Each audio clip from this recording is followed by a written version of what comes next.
Passiamo al calcio di attualità. Ieri sera a Firenze il Parma ha battuto il Pordenone 6-5 dopo i calci di rigore nella prima semifinale play-off della Lega Pro. Decisive le parate del portiere dei crociati Frattali, Mino Farolfi. Al Parma la partita si mette subito bene, al quarto d'ora corner di Scozzarella, appoggio di Barai e Perascaglia che di sinistro trova un varco.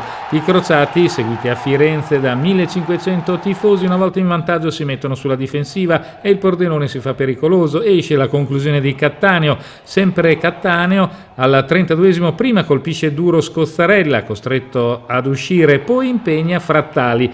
Nella Parma entra Corapi, al 48esimo Barai e serve Nocciolini che manda in curva il pallone del possibile 2-0. Nella ripresa non cambia il copione, il Pordenone sfiora il pareggio già al quarto d'ora con Pietri Biasi, Frattali indovina e para. Poi al 35esimo i friulani trovano il gol dell'1-1 con Marchi, servito da Martignago, si va ai supplementari. All'ultimo secondo Buratto e Frattali vengono a contatto in area, ma l'arbitro Pillitteri fischia la fine, si va ai rigori. Sulla 4 pari si va a oltranza, Frattali para il tiro di De Agostini, va sul dischetto Lucarelli che spiazza Tomei e porta in finale il Parma che affronterà la vincente tra Alessandria e Reggiana. Noi, nonostante siamo passati in vantaggio su una situazione di palla inattiva, abbiamo lucrato su questo vantaggio senza giocare e questo mi dispiace. Ci teniamo sì il fatto che siamo arrivati in finale, però l'atteggiamento di una squadra che vuole fare qualcosa di importante deve essere sicuramente diverso da quello che ha fatto il Pordenone.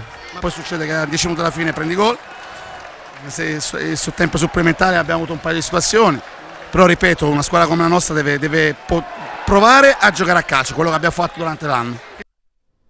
Il basket adesso finale di A2, la